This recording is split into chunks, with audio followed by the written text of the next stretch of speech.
लोकसभेच्या निवडणुकीसाठी विरोधी पक्षांचीही प्रचाराची रणधुमाळी सुरू आहे। काँग्रेस नेते राहुल गांधी यांनी आज मध्य प्रदेशच्या खारगाव तसंच रतलाम इथं जनसभेला संबोधित केलं। भाजपाला आदिवासींचा विकास नको आहे, त्यांना फक्त आदिवासींच्या जल, जंगल आणि जमिनीवर ताबा मिळवण्यात रस आहे।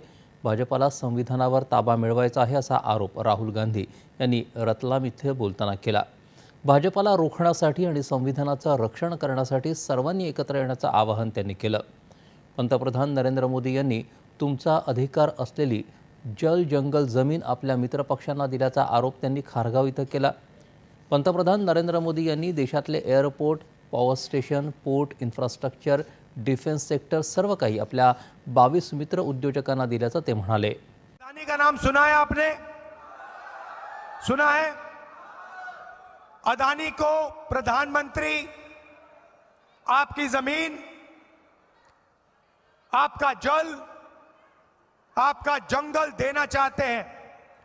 हिंदुस्तान में सारे के सारे airport, power station, ports, infrastructure सारा का सारा नरेंद्र मोदी जी ने इन्हीं 22-25 लोगों को दिया है।